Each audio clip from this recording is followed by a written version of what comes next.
Hey nerds, we're able to keep Venture Forth ad-free thanks to our amazing patrons. To help keep this podcast free of ads, check out our Patreon. Link in our description. Hi, I'm Thessaly. Sika. Flynn. Kellic. Oma. And I'm your DM, Ethan. Welcome to Venture Forth.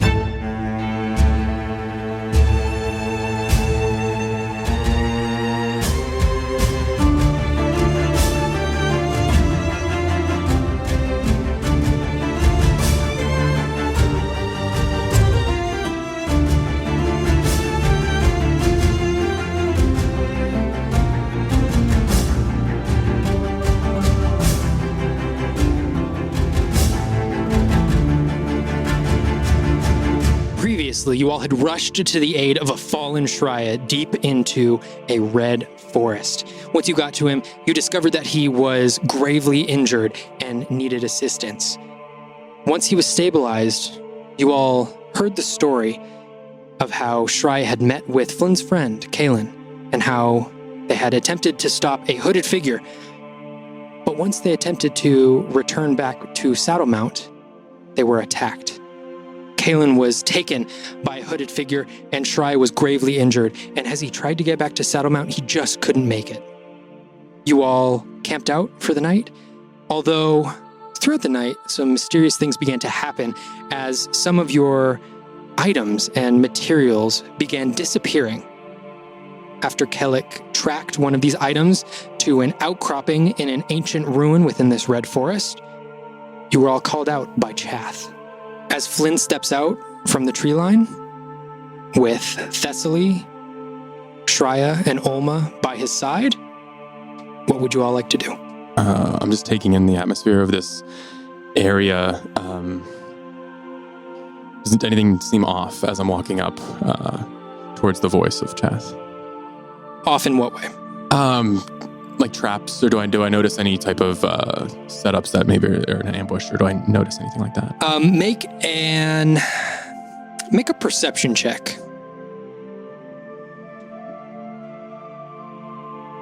Right. That is a 10 total. 10.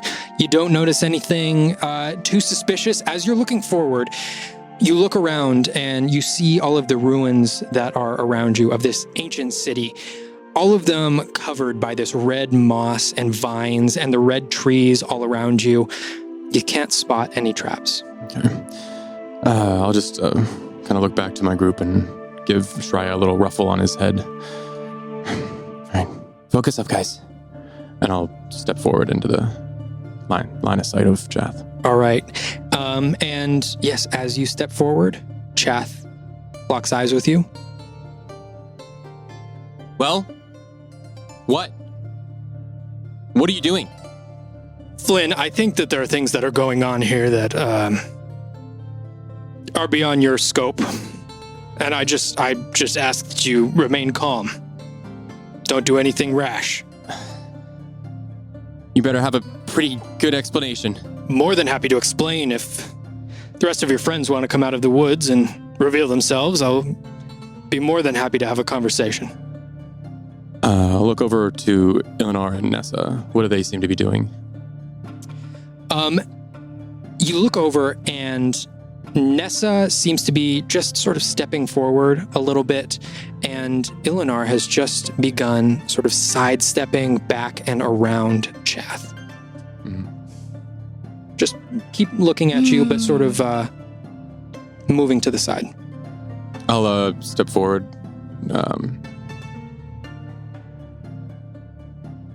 At this call out from Chath, I'll just give a steadying look over to Seeker, just to intimate we're not moving an inch. Okay. I'm going to have Seeker and Kellic make a stealth check for me. I assume our pack that's with Flynn, we're walking forward with him. Okay. Mm-hmm. Right? Yeah. Yep. It's an 18 for Kellic. Heyo. Nice. A little less for Seeker. 17. 17. All right.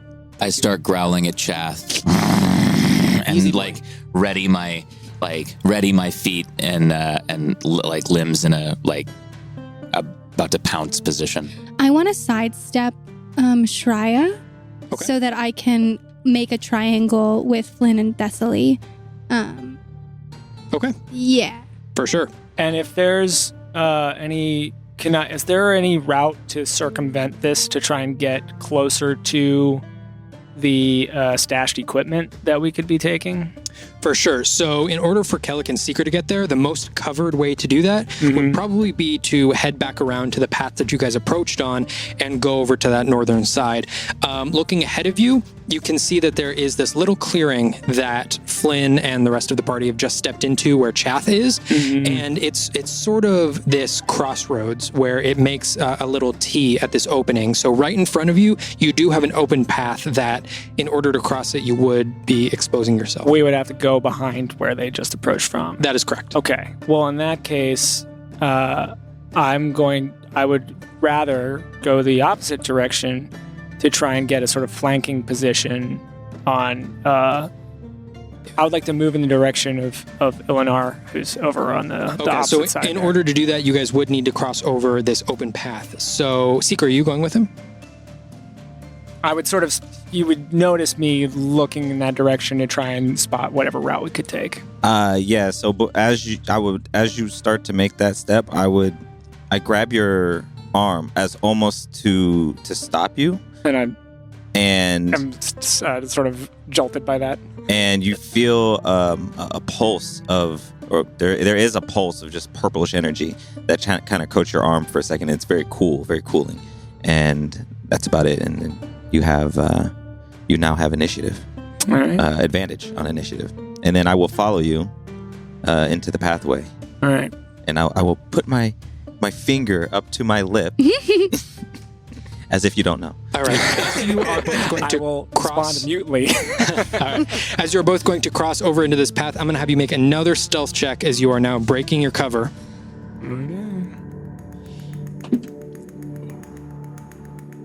14. 10. What? We're doing All right. You both dash to the other side of this path, taking cover behind another ruined building.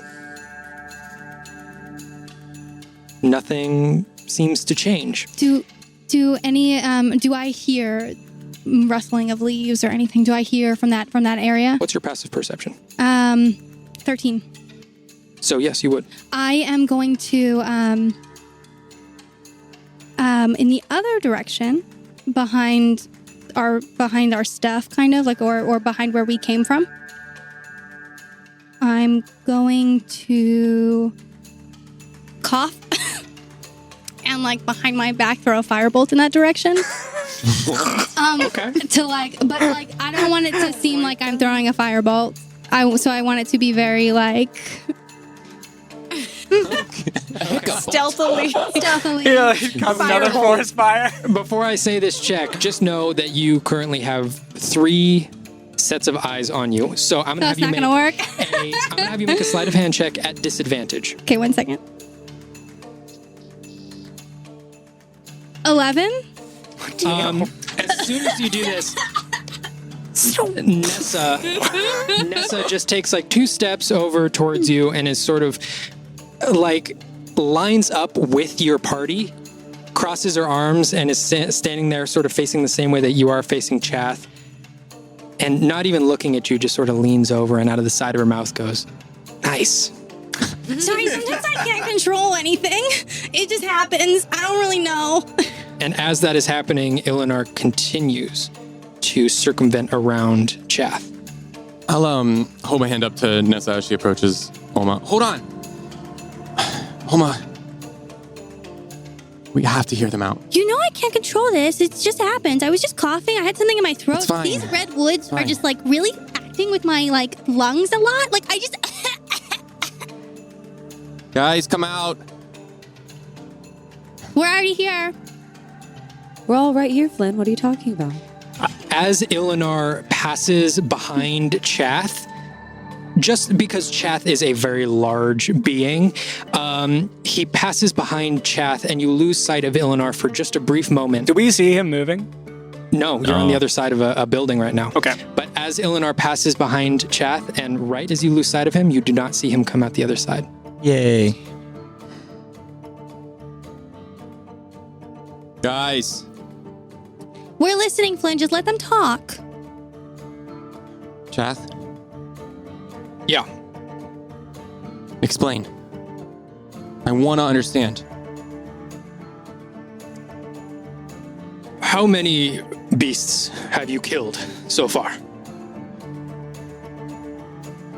Like 5, 6, 7, I don't know. Why? I saw that you had slain a Cyclops. Yeah? Very impressive. Thanks. Would you classify a Cyclops as a beast? Well, if it's causing trouble and violence and harming people, yeah. Interesting. So we agree that if something is causing harm and violence and hurting people, we have a duty to correct that. What I've been taught. Now, I'm sure that you saw as you were fighting the Cyclops,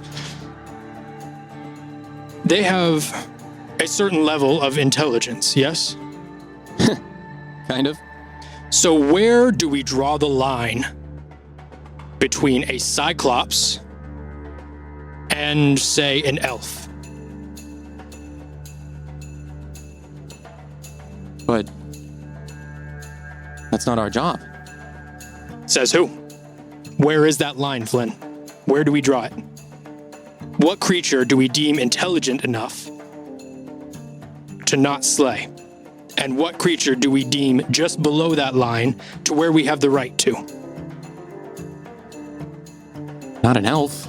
Not a person. Why not? Because we hunt monsters. What is a monster? If not something that, as you described, hurts people, causes chaos. So that's it? That's your justification? No, Flynn, that is the beginning of my explanation. We do not have a right as a group, as a collective, to deem what deserves to live and what doesn't. We do not have the right to determine what is being chaotic and what is serving its own interests. And Flynn, we do not have the right to judge these things. Where is this coming from? I've never heard you talk like this before. This comes from years and decades and generations of us hiding in the shadows, thinking that we're making a difference by killing a beast here and there. It makes no difference. Yes, we save people every once in a while, and we stop the killing of what, a handful of people by killing another thing. And that's not enough? Flynn, it's too much, is what I'm saying. What do you mean? We need to start positioning ourselves in a place where we can affect real change, and not by taking up swords, and not by lighting things on fire. But by taking the life of Sentinels? That is the first step, yes. If we see that something is causing chaos and killing things unnecessarily, it is our job to take them out. Yes, we get our hands bloodied for a brief moment, but the way that we have been doing things for years is continuing to bloody our hands every single day, not accomplishing anything, only with the goal of bloodying our hands the next day. I am doing it now with an end goal in mind. I am going to eliminate everyone who thinks that they have a right to choose who gets to live or die, and yes, I'm going to dirty my hands at that for the moment. But once it is over, I promise you, it will be done. And then I will take the Iron Light and position us in a new position of power where we can affect real change across the lands, institute real change within government, and not have to go around searching for creatures to kill. Could I, while he's going through that, could I try and read anything off of his? Does this seem like the Chath I know? Does it seem like something has changed him or changed his mind, or does he seem like he's acting differently? Make an insight check. Do me and Seeker hear this diatribe? Yes. Chess? It's pretty... Just Pretty at loud. this, I'm just gonna, I'm assuming me and Seeker are making eye contact. I'm just gonna, screw my face up with kind of, surprise and, bemusement, I guess would be the word. Flynn, I have been approached time and time again by noblemen and people in power, real power, asking me to be their bodyguard. And as I'm sure you would have known if you had continued in the Iron Light, you get approached to become a sellsword and a bodyguard and things that mean so little, but is protection. And with my plan that I'm going to put in place, we will change our role to just that, to be the servants of others and to lower ourselves to that point to where we can wait and bide our time and climb the ladder, gain trust within the organizations that are currently running the world, that are currently screwing up the world with this pointless war and are doing a terrible job of governing people, to where we can impart ourselves into those institutions themselves. And this may not happen in my lifetime or your lifetime or even the lifetime of any elves that live, but eventually we will be positioned in a spot where we can stop institutions like the Iron Light from ever killing what doesn't need killing. We only kill what needs to be killed. And if you want to leave the Iron Light, go ahead. Flynn, that's what I'm saying. Who are you to be the judge of that? How long have you trained? But now you can judge to kill Sentinels? To dirty my hands for the time being. Of to course, make a better just- future. Of course. That's how it starts. Because what are you doing right now, Flynn? You are killing things, and you kill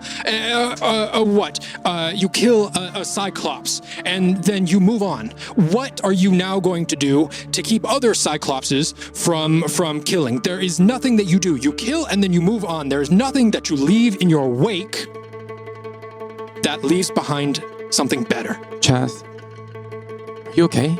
It has an end goal, Flynn. That is the difference between what you are doing right now and what I am doing right now.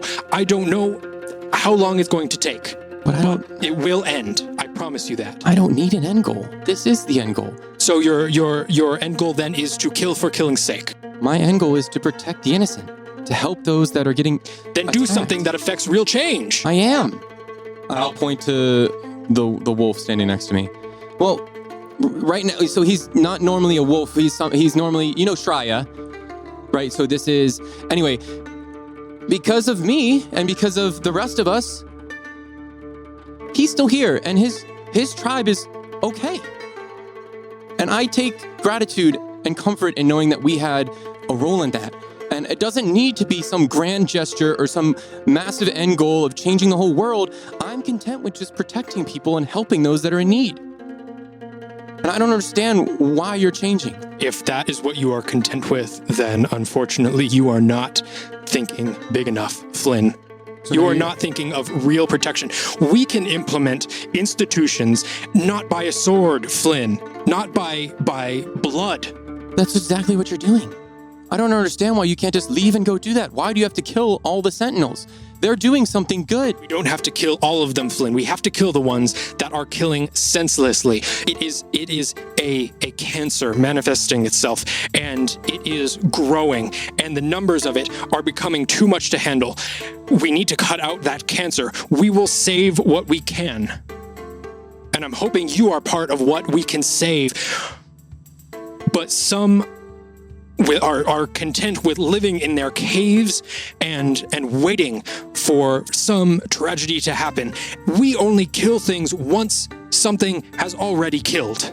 That is another part of the problem, is we only track down beasts that have already done something wrong. The death is already there, Flynn. We are just adding one more body to the total. To prevent others. Says who? I've seen If a farmer expands his land onto that of a manticore and her babies. That manticore kills the farmer to protect her young, as that manticore sees the farmer as a threat encroaching on her land. Now are you saying you have a right to go and kill that manticore, who was going to go off and after that farm was no longer expanding, was going to go and live peacefully with her children? Are you going to deprive that manticore's children of a mother who was just protecting them? That is what you are doing, Flynn. I hate to say it, but that is what you are doing. I see what you're saying, and I know it's not perfect, but we just fix it. Why don't we just fix it instead of killing it? How, Flynn? I don't know right now. Flynn, how long have you been at the Iron Light? Not as long as you. Precisely. I have seen the systems that are currently in place at the Iron Light, and it is impossible to change from within. Only something drastic like this can change it. I'm sorry. I'm not part of the Iron Light, but I just have a question. Just a little baby question. Do you mind if I ask? I don't mind at all. Okay. Let's go back to the farm and the manticore just for 2 seconds. What is your suggestion on how to solve that problem? Because, and I've been listening to everything and I'm just trying to process it. And you're like, oh, we're going to be servants to people in power, and then we're going to slowly become the people in power. What is your recommendation for stopping a farmer from growing farmlands into manticore areas? Because that doesn't really seem like any government can really control that very well, especially when you're killing off everybody who would eventually be part of your leadership team. So I just don't really understand what you are hoping to do. What's your platform? What are you hoping to do in that circumstance? If you are where you want to be and you are now on top of the mountain deciding what happens with everything, what exactly would you do to make sure that that farmer doesn't grow that land into the manticore? For the first time, I've been serious this whole time talking to Chath, and hearing Oma go through that and probably seeing Chath's reaction, I crack a little bit of a smirk for the first time. As Oma asks that question, Flynn, what was your insight? I got a 19. A 19, okay. Flynn, in the beginning of your training at the Ironlight Castle, you had noticed that Chath had sort of, over the time that you were training there, had become a little bit more critical, a little bit more abrasive towards any new students that he was training. You noticed over time is tough to tell, but now that you're looking back at it, you can definitely notice a gradual change over time in his just in his daily disposition. He seemed to every day change, become a little bit more aggressive, but also a little bit more dismissive towards the institution of the Iron Light. And especially in what you've seen over in the last month, his criticisms of Mellaroo have sort of become more public. He's more comfortable talking to you about Mellaroo sort of being not a very great person, and it seemed that he sort of his trust in the Iron Light seemed to be withering a little bit. When you have a group as broken as the Iron Light, you see that there are troubles within. Manticores are intelligent creatures, and although they do not stand on 2 legs, they have just as much capability of conversing and having a family. If you see something within the Iron Light that is a mindset of killing first and asking questions later, perhaps my solution is not the perfect one, and I continue to question myself every day. But if you see something that is wrong with the essential bones of the Iron Light, is it not then my duty to try and radically change what those bones are? And yes, I may be misguided for the moment, but I see a brighter future Not for me, not for the Iron Light, but for the creatures that the Sentinels would kill. I see a brighter future for that Manticore who might have a second chance if someone like me, or like Nessa, or like Ilinar, or anyone, to give that creature a second chance and to ask questions first and choose violence at a much later date, if only necessary. Is that not just my right, but is that not my duty? Totally. I mean, like, I completely agree with you. I don't like the Iron Light anyway, and I have never understood why they were killing monsters to begin with, because, like, you know, I don't eat meat that often because, like, Kelly was talking to me about it, and we were talking about it. So I get it, but you still didn't answer my question. Like, what's your plan? What are you doing with the Manticore? You're gonna go talk to it, but, like, oh, I could give you some suggestions.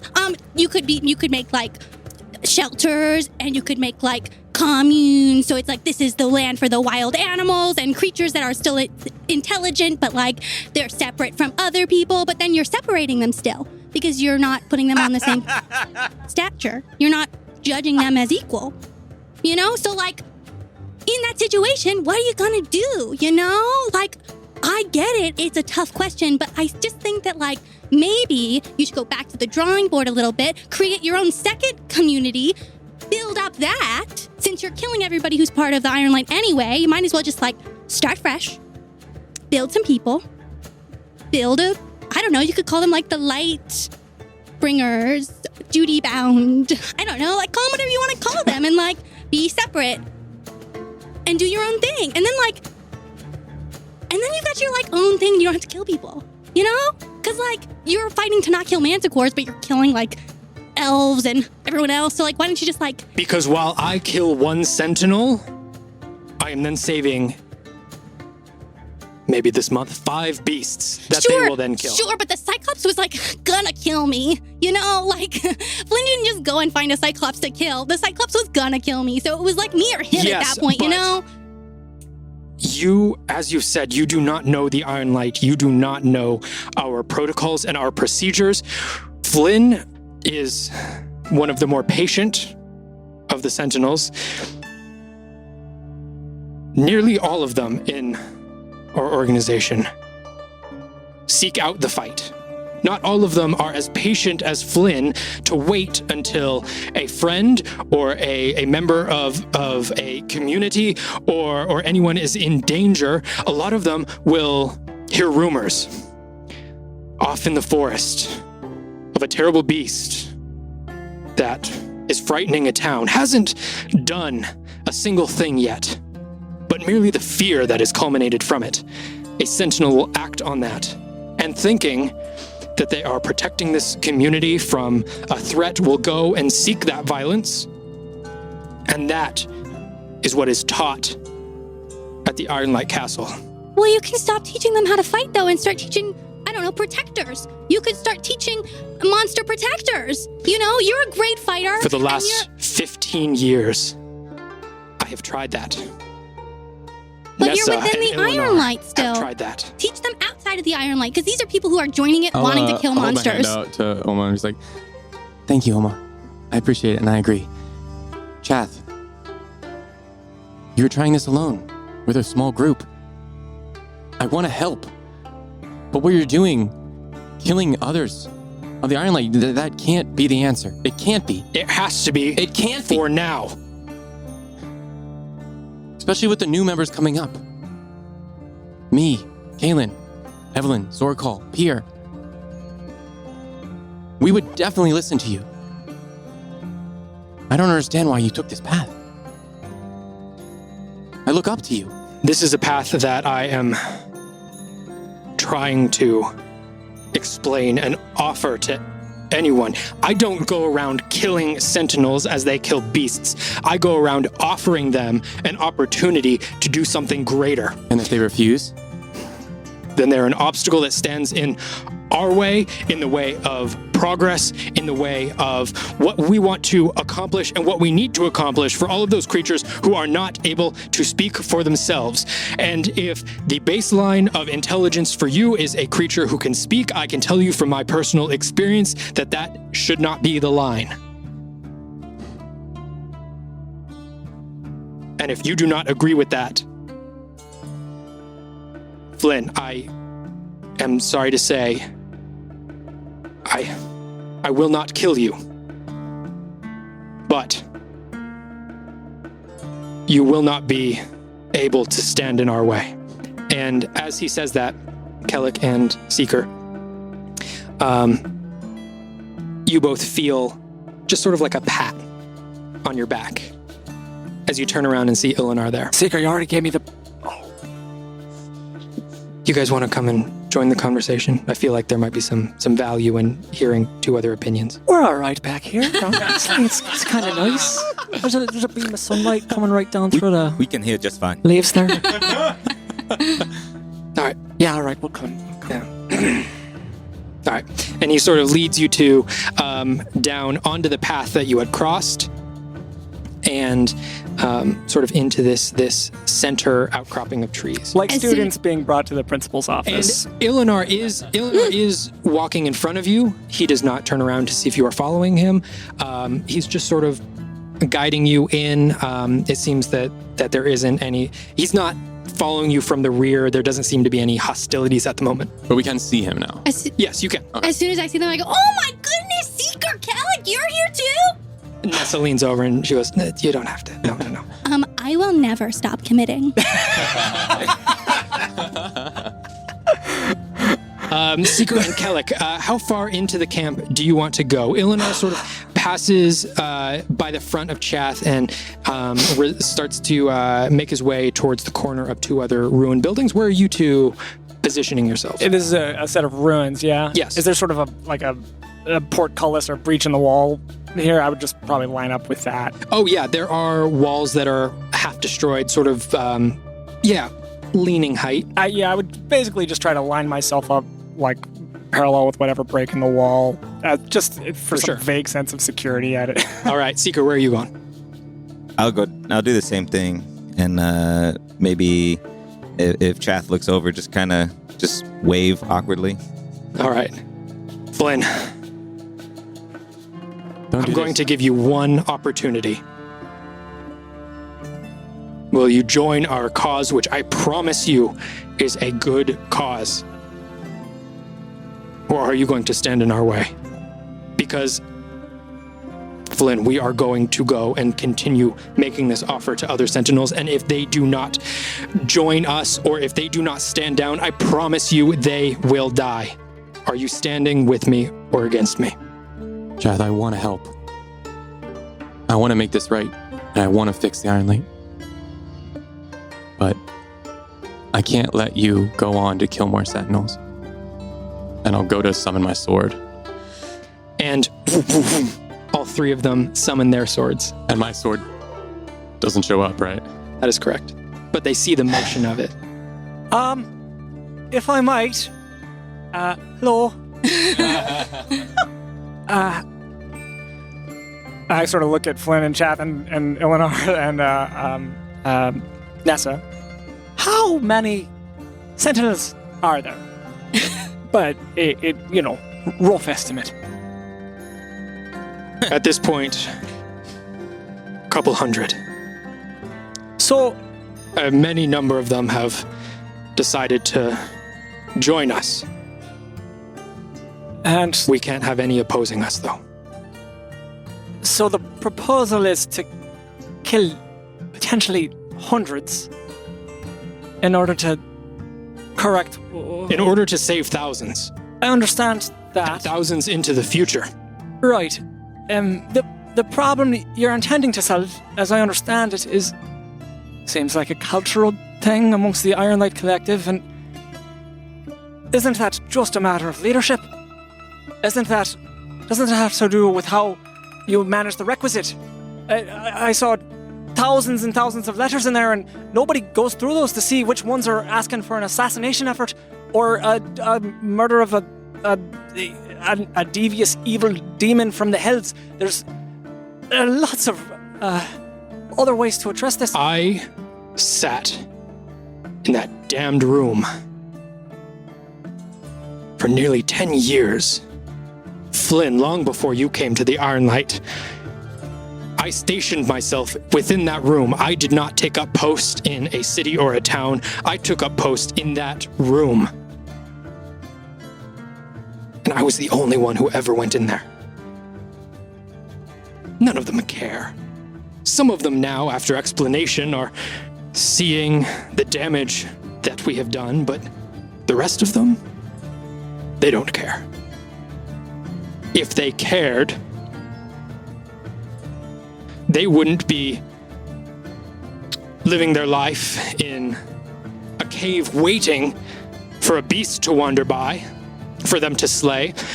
They would be going to where people are pleading for help, honest help, not to kill, not to hunt down a creature that does not deserve to die, but to help, a genuine help, to negotiate misunderstandings, to relocate a family in need. There is evil in the world of Elbor. That is doubtless. And it is not only amongst creatures with teeth and claws. It lingers in the hearts of people that are born alongside us. Certainly. If that is the thing that is poisoning the Iron Light, then I think your problem goes beyond killing a certain number of Sentinels. No. It goes to the highest powers on Elbor. To the councils who send off thousands of men and women to die on the warfront every single day. And trust me, that is not beyond my view.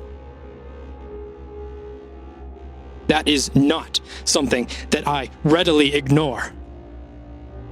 That is merely another step on the journey that I wish to take the Iron Light Collective. Chath. Can I call you Chath? Yes. Hi. So, how long were you a part of the Iron Light Collective? Like, how many years has it been now? I'm just curious. Been just over 50 years. 50 years. When did you come to this conclusion that change needed to happen in a more dynamic fashion? You could say I first noticed it right before I became a Sentinel. I left the castle to kill beasts in order to come back and make myself a Sentinel. And I met up with my old teacher, the man who had told me of the Iron Light and who had inspired me to commit change. I met up with him, and he was someone who had taught me for a few months before sending me off to the Iron Light. Someone I saw as a hero, someone I saw as a person who I wanted to be. And I went back to him and I told him that I was nearly graduated, that I was nearly a Sentinel. He welcomed me with open arms and took me on a hunt. He had seen tracks of a creature named a Slod, and I was simply at the tracks. And in his mind, in that moment, he had determined that this was a creature that needed to be killed, and so we joyously tracked down that creature, and we joyously plunged our swords into its hide. That was not when we pulled our swords, it was dead. It was laying there. And we spent the next 10 minutes cutting off its head as I grabbed it by the skin of its cheek. Didn't put it in a bag.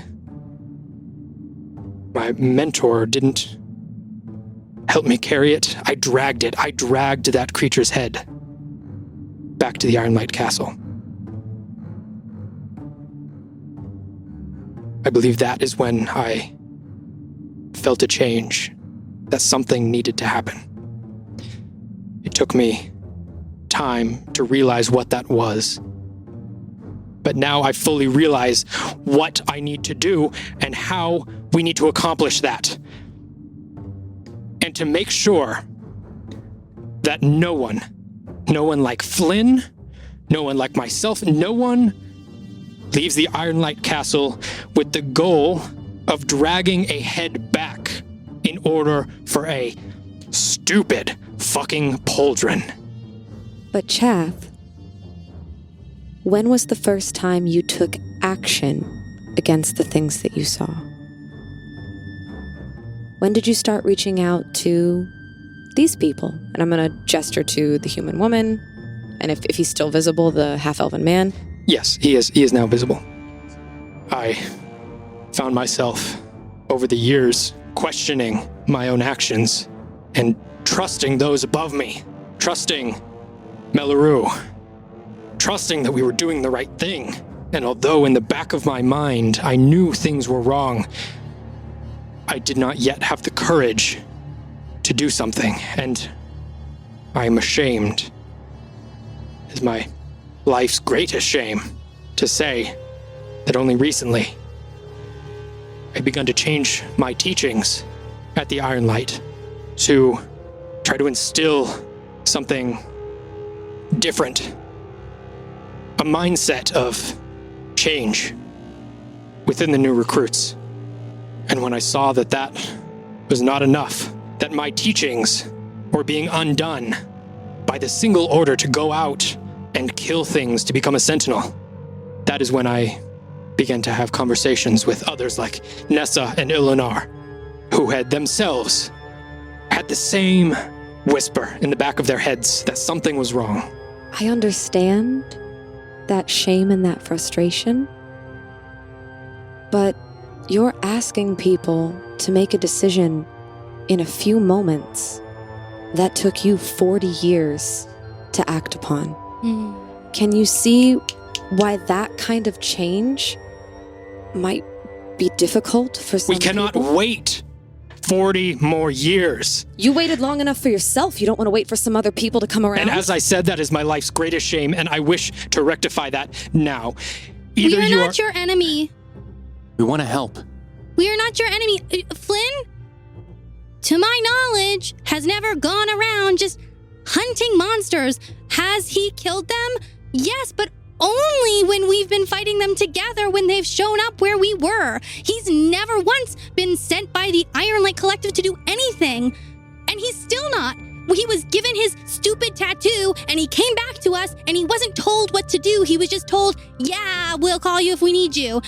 So we're not your enemy right now. He hasn't done anything that is cause for concern. So maybe we can just do our own thing and you can do your own thing, and Flynn just won't take any orders from the Ironlight Collective for a while. In your example with the Manticore, is not the lesson that the forced action to be taken should not be to kill the thing that's causing the problem? I would like to look back towards Nessa, that's standing right next to us. Does it seem over this conversation that maybe she has changed her position or stance or demeanor? Make an insight check. After all of this? Okay. And I'd like to be watching the other one. Make an insight check, Seeker.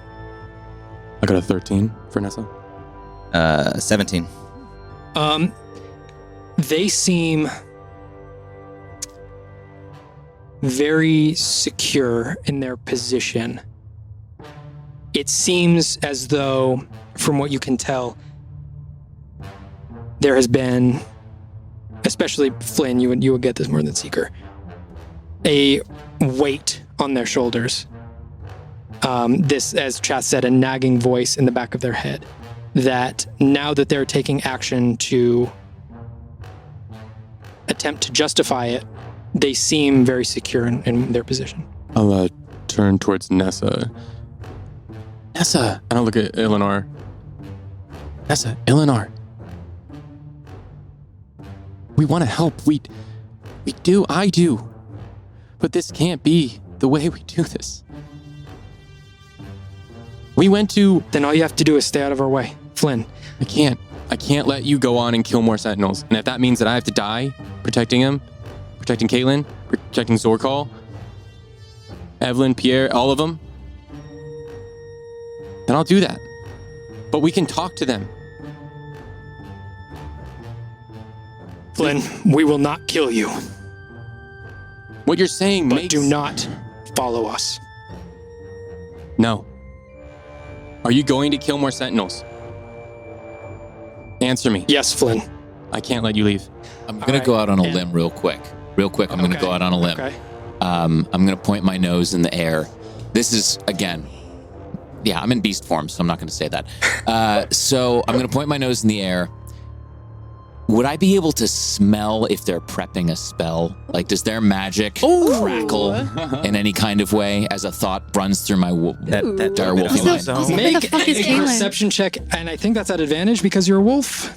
Yes. If it's a smell. Smell, yeah. Is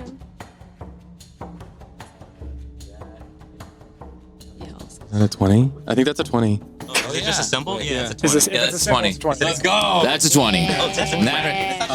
Can I say that he would notice... I don't know, does he notice magic?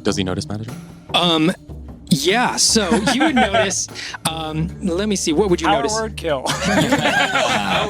Meteor storm. Another fucking time stop. No, this one's going to be much better, I promise you. You notice Chath beginning to cast a spell, and you notice Nessa reach down to her belt. And you can see along her belt, she has 4 glass vials, all of them filled with different color powders, each with a little label on them. So, being that I have no other way of communicating, I just start going. With that, I'm going to have everyone roll initiative. Yeah. I was going to like, say, you would also... You have advantage. I'm advantage! You would also notice Flynn, his magic starting to cast up. All right. Can that please give us a little bit of a drop on, like, that warning? I'm going to say it all evens out because they were going to Have surprise, initiate yeah. combat. Let's see, Kellic. What's my actual modifier for this? It's 19. 19 for Kellic. Olma. 16. 16 for Olma. Thessaly. 10. Seeker. 8. Everything's going in descending order so far. That's working out. Oh, wow. This way. Shreya. 12. And Flynn. 24. All right. First up, Flynn. All right. So, did I notice? So I tried some of my weapon once again. It didn't work. Would I have been able to look around? Do I know where my weapons are? Do I see them? Yes, you are able to weapon. see your weapon just off in a slightly ruined building to your right. Okay. So then, as I track that during the conversation, I will say, "Chath, you can't leave," and I'm gonna take my fingers, run them together, and swipe them on the ground, starting from my heel around in a circle, bring them up. And as the wind begins to kind of swirl around me and get more violent of a swirl and gusts of wind all over the place, I will cast Warding Wind. Oh, yeah. All right. Everybody gonna be deaf. So, as Let an me know the action- effects of that. Yeah, so it deafens other creatures in the area. It is a 10-foot radius around me. Extinguishes flames, hedges out vapor, gas, fog. That can be dispersed with a strong wind. And then it's difficult terrain for creatures other than me. And attack rolls of ranged weapons have disadvantage. Okay. Within the circle or outside of the circle? If you're shooting a bow outside the circle, the wind will make it disadvantage. But how about from within? I guess because it's a wind, I would imagine it just keeps blowing Same things thing? around. Okay. Yeah. All up to you, right. though. So Everything inside if it. any of those things happen, can you please let me know? Sure, of course. And then I will use my movement to move to the weapons. Okay. It is centered on me. Yeah, I was gonna say you're gonna. Can you? So as I move, Can you GTFO? so as I move, this wind follows me and tracks with me as it kicks up dirt and debris. All right. And with your movement speed, you are just able to get to the weapons. I will assess the situation. I will try and grab my sword and remove whatever a band is on it. All right. I'll say it's a free action to remove. It's a very thin string of copper. Holding my weapon now, I will look down to it's the staff and what else? And a healing potion. Okay. Can I grab the healing potion? Yeah, sure. Would I be able to toss the staff outside of the room towards Shreya? No. Okay. That's fine. Not on this turn. That's my turn. I don't have a bonus action right now. All right. Next up, Chath, sword in one hand, reaches his hand up towards Ilinar. And as he reaches his hand up, you can see the muscles in his arm begin to strain. Although you can't see any visible effects on his arm, you can see him concentrating and straining on his arm as he reaches out towards Ilinar. Ilinar looks towards Chath and reaches his arm out in a similar way, almost grasping and accepting whatever invisible energy is coming his way. And as he does, Ilinar's fingers begin to sprout little metal shards.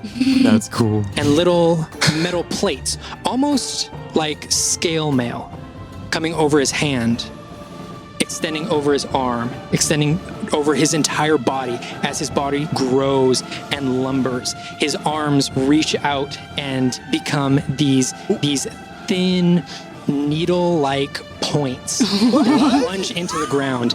As he begins to grow and morph, his head shrinks into his shoulders. As all of a sudden, this massive metal crab-like creature appears there in front of you. Each of its claws and legs reaching out towards the ground, coming to these impossibly fine points like needles. What the heck? And the rest of his body is still covered in that scale mail like metal scales.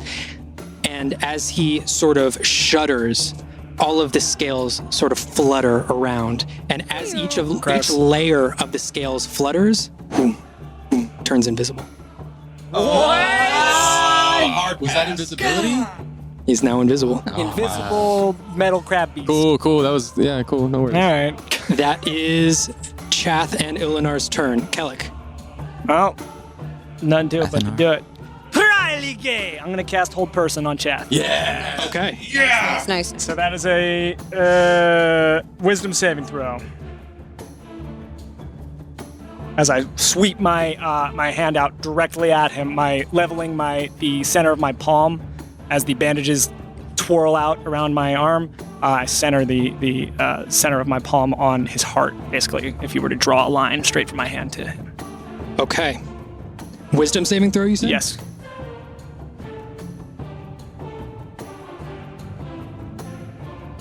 That's a 4. Yeah. He fails.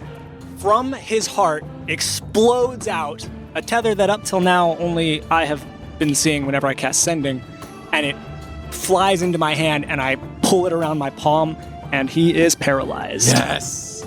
As I'm holding onto the string of his heart. Let's go. Okay. That scar on my hand. Brutal. Oma. That was against Chath? Yes. That was on Chath. That was on Chath. Okay, I'm right next to Nessa. Oh. Oh, spooky dookie. Oh, spooky dookie. We've attacked, right? Like we have done damage on people. That's been an issue. We're like we're Yes. It's We're happening. out of talkie-talkies. Okay. We're fighty. Great. So I will bring my hands up to my head, and I'm looking between Nessa and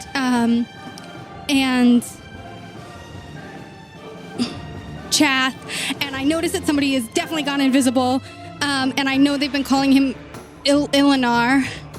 And I'm gonna scream loudly and say, Ilinar is invisible! And as I say his name, my rule of thumb's psychic lance attacks him, coming out from the beam of my forehead to wherever he is on the map. What? Wait, what? Wherever he is? Excuse me. Within 120 feet. That's awesome. So within 120 feet, so you unleash a shimmering lance of psychic power from your forehead at a creature that you can see within range. Alternatively, you can utter a creature's name.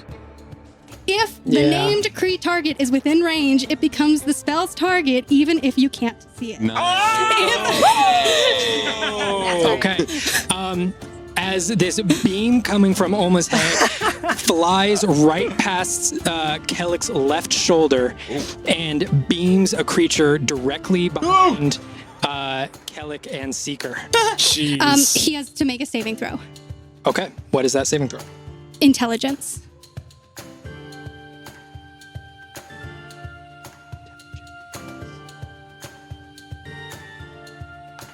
That's a 14. Fails. Ooh, okay. Okay, so can I have some d6s, y'all? Oh, I boy. need Plastic? I need 3 more. I Plastic. don't like that. 2. Fantastic. I'm good. Stop giving me them. I don't know how many I have. One second. Wait a minute. I need Good gravy. How come mine gets thrown out? okay, that is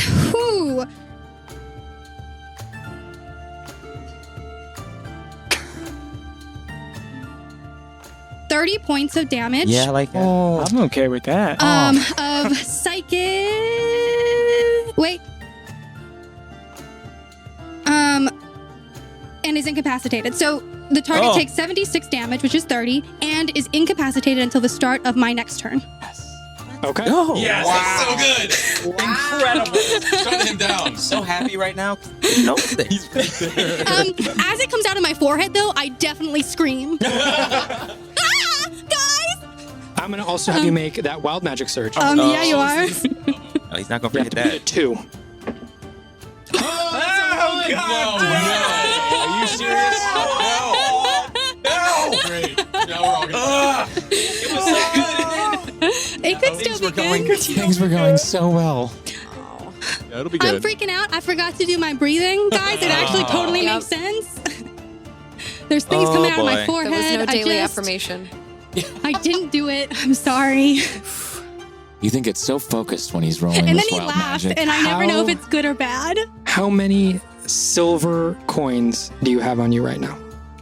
Okay. Oh, I have 55 silver pieces. They become 55 copper pieces. That's okay. I don't know that though, but I don't know it. I don't know. I didn't even notice. So I thought he was gonna say spiders or something. no, like- Oh, man. okay, hilarious. that's a really funny. That's a really good one. Yeah, we're good, guys. That's fine. Yeah, we'll take that. We'll take that. All right. Okay. Next up in the initiative, is that it for Oma? No. Do you wanna move? I'm gonna.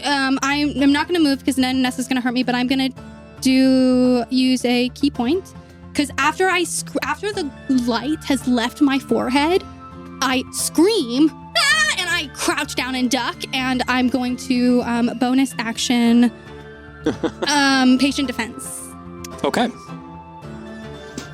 All right. and I'm just burying my head because it just let out a big like a bolt of energy. All right. I imagine as it passes me, I like get a headache a little bit, like just for the moment it passes. Probably Next both. up Probably both of It us. seems fair. Nessa, finishing reaching down to her side, she sort of glances her fingers over all of these vials that she has on her side. As her fingers rest on one, the third of the 4. She slowly takes it out of the little loop in her belt and puts it up to her face and snaps the glass in front of her face as all of the powder from within vaporizes and becomes gas as she inhales all of the blue gas into her, and you can see the blue begin to run down her veins in her neck. I'm sorry, what? Her eyes widen and bulge. She turned into a metal crab. Oh, boy. And becomes invisible. Everybody's Guys, I can only hit one person with that. That's a level 4 spell. I couldn't. Her eyebrows begin to raise and come up to a point as little, almost insect-like antennae pop out and wrap around the back of her head. She begins to grow in size as from her neck, this sort of reptilian hood of skin begins to grow and begin to grow points on the end of it. Her body elongates and 100 little legs. No. She turns herself into a remoraz. Yeah. What? She did not need all those legs. These glowing red spikes begin to protrude from her back. This is why they want to protect the beasts, because they are beasts. I'm very sympathetic. Huh. Interesting. And so that, almost directly next to you, I'm crouched. you now have a huge remoraz. Oh my gosh! All right, that is Nessa's turn. Next up in the initiative, we have got, I believe, Shreya. Shreya, what are you doing? Seeing. Quick question. Yeah. If I were to see the bolt that hit the that incapacitate, well, would there have been a surge around that chaos bolt? Like, would I have been able to see the outline from where that bolt hit? Yes, and actually for the moment, the invisibility of the creature is like waving on and off. It's not even fully invisible at the moment. So you can see like these waves of transparency going over it. So very, very fired up by the bolt. I'm gonna pile into the air and charge toward that beast and like do a leaping bite into it. Okay, awesome. Make an attack roll. At advantage because you have buddies. Yeah. Also, he's incapacitated. He's incapacitated Really too. good. So what is that? It's just an advantage. Yeah. Yeah. So what's my attack Paralyzed. bonus? Is okay. Yeah. Wow. So that is a 23 to hit. Yeah, a 23 hits. Awesome. And so the teeth land, they sink in and do, yikes, 6 points of piercing damage from the teeth. Okay. This is a creature, correct? Yeah. Okay, so strength saving throw as well from this creature. That is going to be a 17. It succeeds. Okay. As you bite into this creature, a couple of your teeth are just able to slip in past those metal scales on the outside into the flesh underneath, but you're not quite able to get that full grip. Is that the end of your turn? Yeah, it's the end of my turn, but I'm going to hold on. Okay. Awesome. Next up, Thessaly. Can I use my movement to get all the way up to Chath? Yeah, you can. Okay. Wait a second. So, up until this point, I did not appear to have a weapon on me. Just gonna use my fisticuffs, but no. So I reach my hand out, and flame sort of like coalesces in the palm and then begins to coil around my fingers, and I lift my hand a little higher, and in a space right in front of me, like a little black hole or like wormhole almost like opens up, and I reach down, and this fiery maul emerges as I pull my hand back out, and the flames sync with the weapon, and I take both my hands, wrap them around it, and I'm taking a swing. Let's go. All right. Make an attack roll. Okay.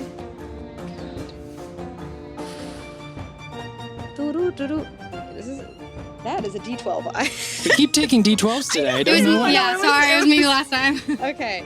And he's incapacitated. He right? is. Okay. No, he's Paralyzed. He's paralyzed. So it's an Do I auto get- crit. So it's an auto. I don't even think you need to attack. Do I have to roll? You don't even have to. Okay. I don't have I to don't. roll. I don't know. I think you roll at advantage or something like that, and if it hits, Do I roll with advantage? It's an auto crit though. Yeah, attack rolls have advantage. Yep. Yep. Advantage, thank God. That's real good. That's Georgia. Yeah. Oh. advantage. She did. It's an 8. I get 2 attacks per action. Yeah, you get. Let's do it again. If you can. Natural 20. It was already.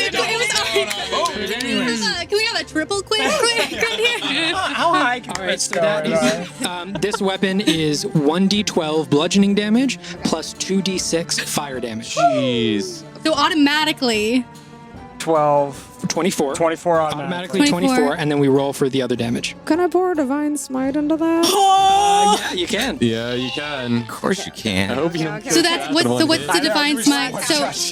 So what's the automatic for a divine smite? So you said a D12. Let's do this first. 7. A d12 of bludgeoning, Okay, D12.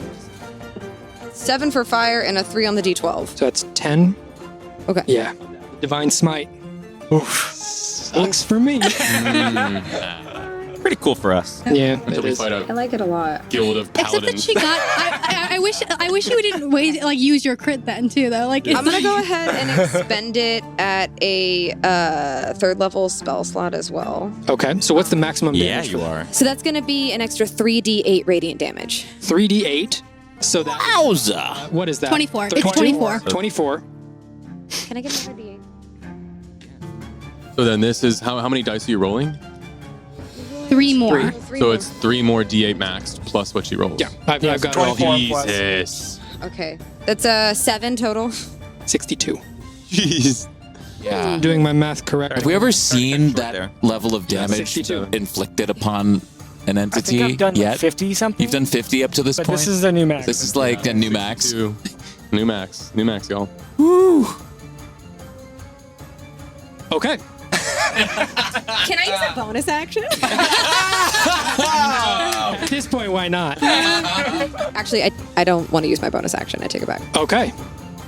All right. Sorry. And just for everyone's notes, she missed her first attack.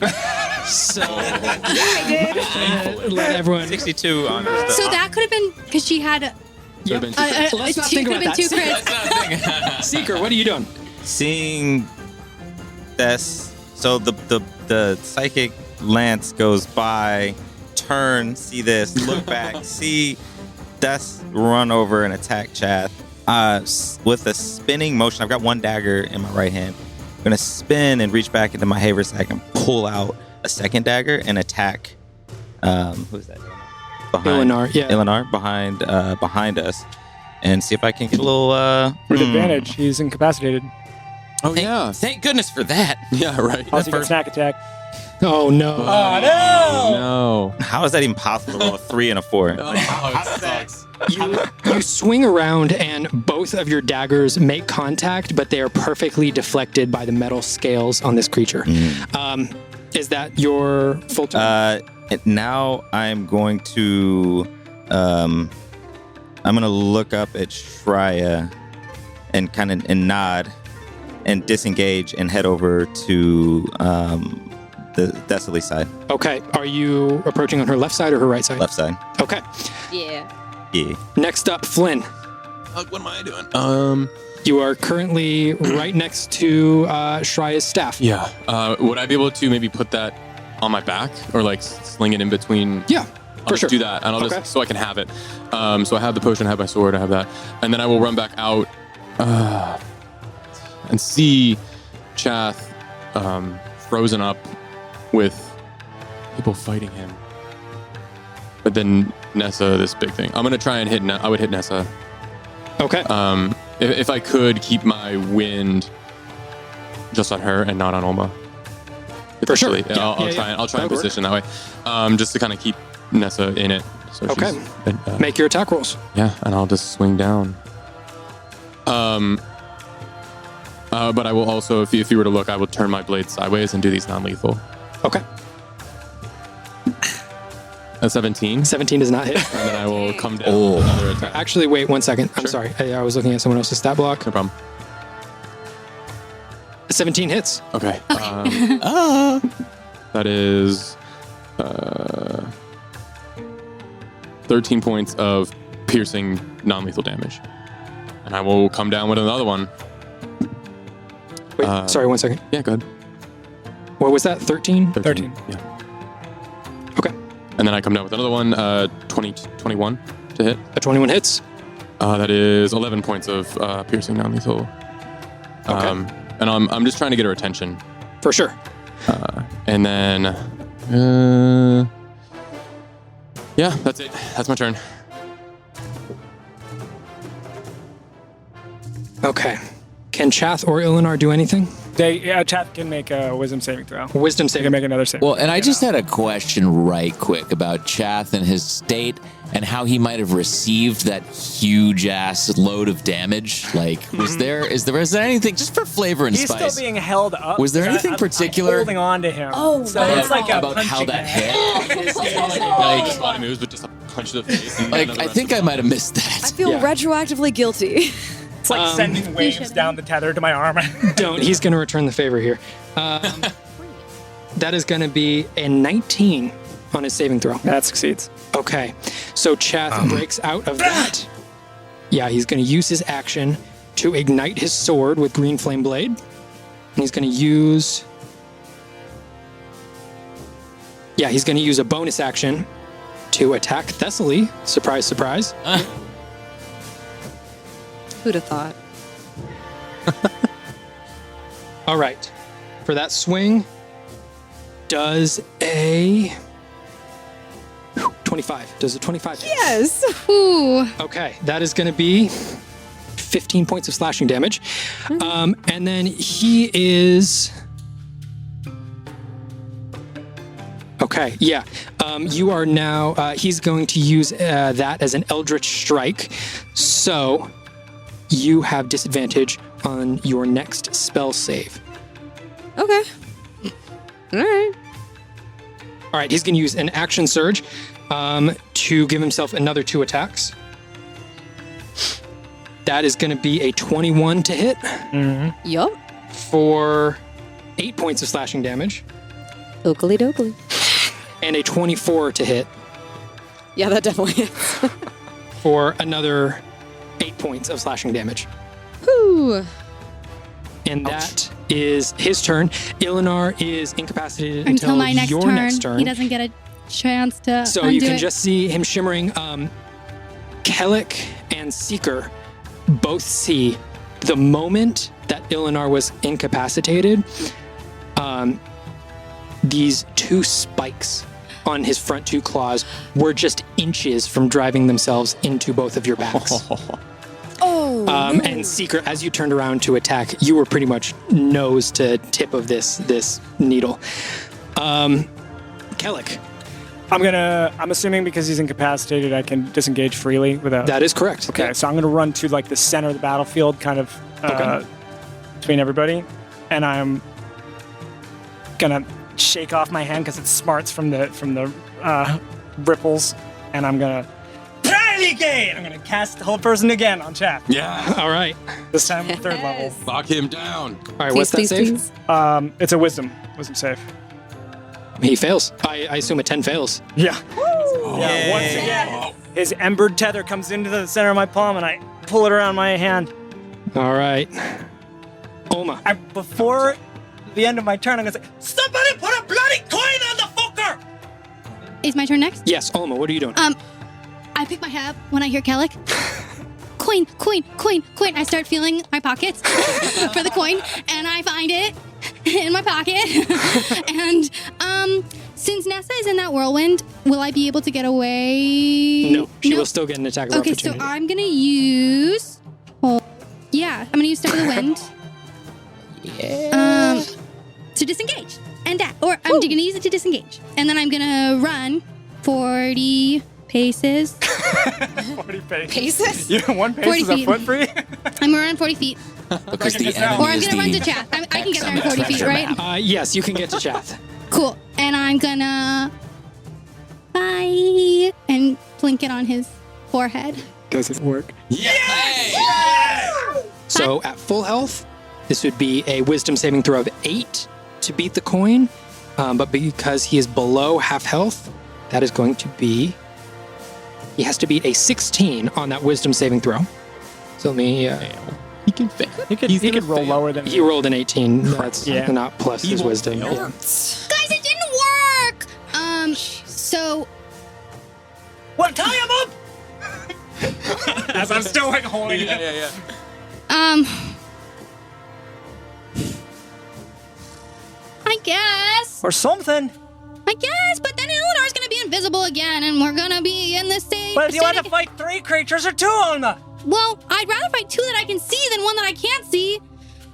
For crying out loud. I'm sorry, Flynn. I know you like him. But I'm going to cast Burning Hands at an angle so that it's going off into the forest and him, so it's not going to hit any of my friendly poos. Yeah, if you sidestep right next to Thessaly, that'd be easy enough. And I'm gonna do it at level 3. So he still makes the save, but at disadvantage. Yes. At disadvantage. Yeah. Okay. And that's It's a dex save. It's a dex save. That's a 6. He fails. Okay. So that's 5d6 fire damage, which he's a fire dragon, so he's going to take half anyway. 1, 2, 3, 4. But it's a crit, so it's just an auto crit. So I'll do. So it's 66. Wait, sorry. It's 5d6, which is total of 30. So 30 already plus.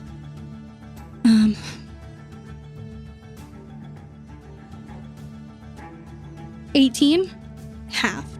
30 plus 18. 48 reduced to 24. Wow. Okay. All right. Is that the end of your turn? Yes. Wait, what was the spell again? It was Burning Hands. Burning Hands. Oh, is Gotcha. that So a that, spell? You just got to beat a 1. 14. Okay. 2. All right. he just absorbs half of that. Yeah. Yeah. Well, it's 5 scales. His red dragonborn scales sort of deflect the heat. All right, next up, Nessa. Let's see. Nessa is, right there next to Flynn. I'm a threat. So this almost cobra-like silhouette lunges down at you and is going to attempt to make a bite attack. Sure. That is gonna be 24.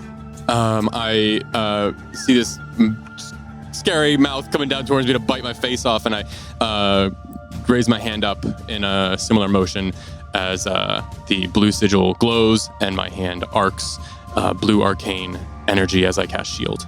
Okay. The first bite deflects off. Another bite is coming your way. Ooh. That is going to be a 27 to hit. That will hit. Okay. And Jeez. as the jaws just come and bite around you, the shield braces it for just a moment before the shield is shattered and the bite comes down all around you. That is going to be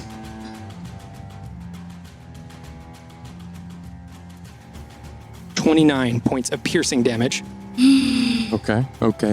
Plus the glowing orange spikes on its back begin to glow as you feel from within these jaws a heat begin to emerge. That is going to be 6 points of fire damage. I'm also going to need you to make a strength saving throw. Oh, God. I'm great at those. No.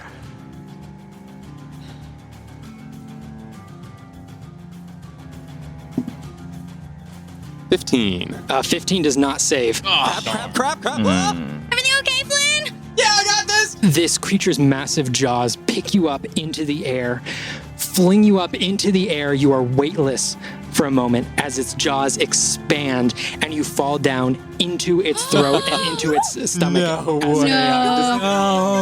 as it swallows you. Way. Nice. Fine. Wait, what happens to the wind? Wait. What happens to the wind? Because it's centered around him. It's going to start taking some damage from the inside. Indigestion, yeah. Maybe by a fraction of a second. Yeah, all right. That is Nessa's turn. That was a heck of a turn, Ness. Yeah. Eleanor is no longer It's free incapacitated. from- yeah. Oh, okay. Next up, Shreya. Is there a noise of this devouring happening? Like, Oh, yeah. Would I be able to hear something? Clear, like chewing noises, and Flynn was up in the air for a second. Yeah. Did you any noise come from you through this? You probably. Okay. And in that case, I'm gonna detach, and turn in that direction, and run. You are going to take an attack of opportunity from Eleanor as he is no longer That's incapacitated. fine. That is going to be a 22 to hit. Oh yeah, that hits for sure. Okay.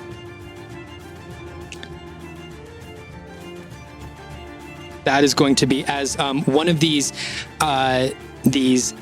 pinpoint needle claws reaches out and drives itself into your back leg. It almost doesn't hurt for a moment with how clean and precise the wound is, but then all of a sudden you get this incredible burning sensation from the pain. That is going to be 22 points of piercing damage. Oh my god. And with that, I'm also going to have you make a Constitution saving throw. Sure thing, man. 14. A 14 does not save. No. As you are running away from this creature so fast that the spike that is driven into your leg breaks off completely. And you are currently running with a massive metal spike through your back leg. You have your speed is reduced by 10. Okay. Can I even make it to Nessa? If that's the It is case. 35 feet away. And my speed reduced by 10 is still 40 feet. Nice. Okay. How about that? You run right past Kellic. And I'm going to launch myself. I'm going to launch myself and try to bite at the neck of this hulking beast. Okay. Make an attack roll.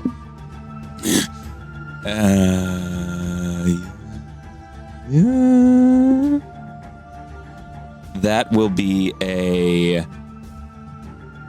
17 to hit. A 17 hits. Nice, nice.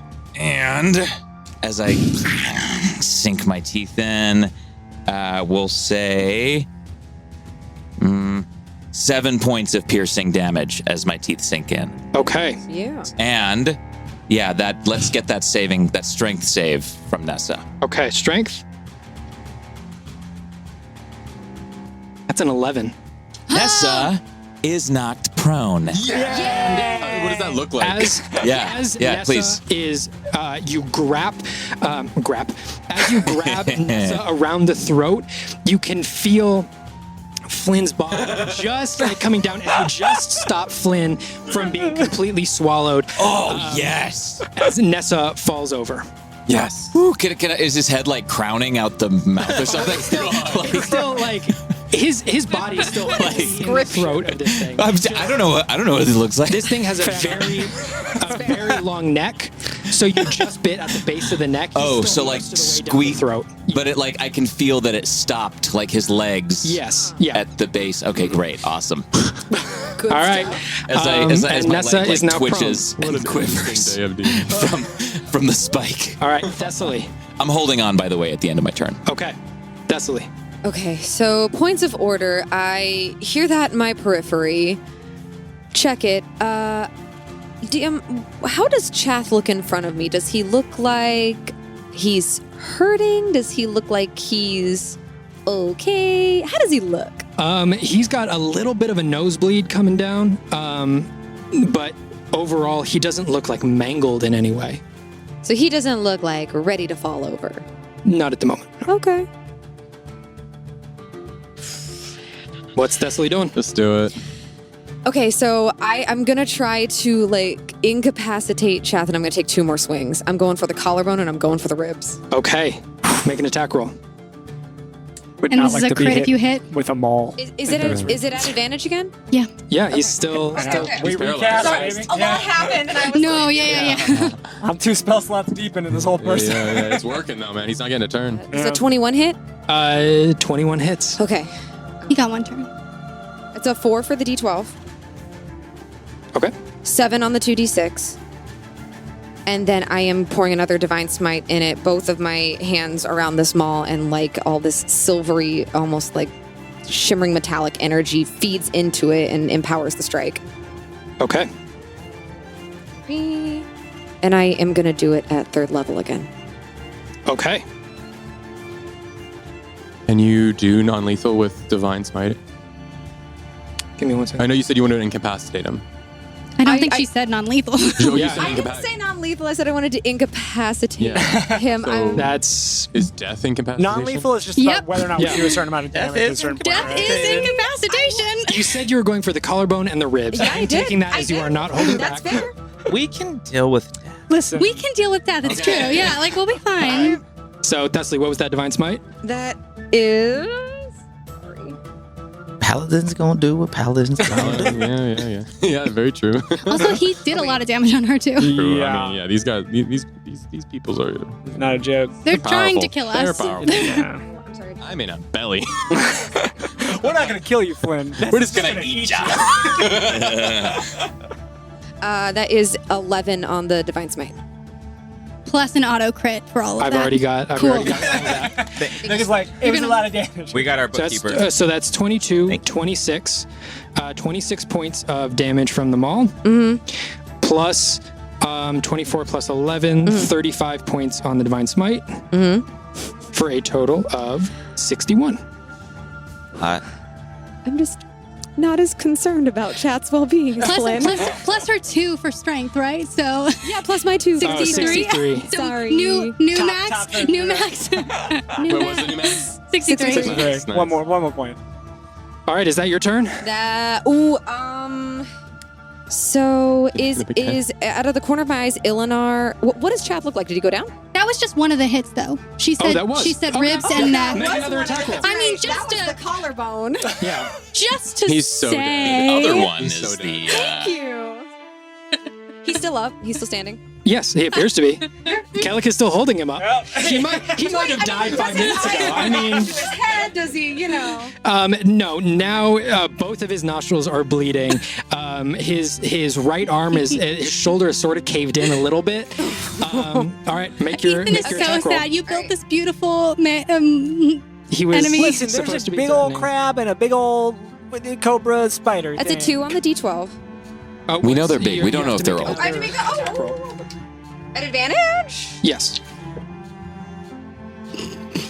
This is 24. Yeah, 24 hits. Oh, no. Just don't even do the math. No, was that close? With it wasn't really close. It's just if you add the crits, that just the crits get you over. Kellic, you feel yourself holding him in place. And then all of a sudden, almost as if the control was completely taken away, you no longer feel like you have a grasp on him as he completely collapses to the ground. As this happens, I'm like trying to keep hold, like if the tether like slips out of my hand, but I try to like catch it on the way out, and it just slips through my fingers. As this happens, or like as I've just been holding collapses in front of he you. collapses in front of me. I'm holding the coin still. I just Yeah. kind of like hold it out in case Thessaly wants to grab it. Could I use my bonus action to place It's a free the coin? action to put your coin on Okay, there. it's a free action. But Yeah. it would be a handoff, right? It would so be it's a a handoff. handoff So would it be a action. bonus action Bonus to action do to it? hand it off, We'll free say action, utilize. dead. Okay. We don't know. Hearing You putting the coin on his hearing forehead? from before, putting that on. I'm going to put it on his forehead. Boom. His body completely disappears, and that is where we're going to end this episode. We're going to call it right there. Still got Ilinar and Nessa in their beastly forms, but that is where we're going to call it. Thank you all so much for listening, and we can't wait to see you all again next week. Bye, nerds. Bye, nerds! Hey, nerds, it's Rebecca here. Thanks so much for listening. If you like what you're hearing, please go ahead and like, share, subscribe on any platform. If you're listening to this on your phone, go to the app that you're listening to this on and drop us something, anything. It really, truly helps. The more people who like us, share us, subscribe to us, the more people see us. So there actually is like a direct one-to-one connection. So if you like what you're hearing and you want your friends to also like what they're hearing, share it with them. Okay, bye, nerds.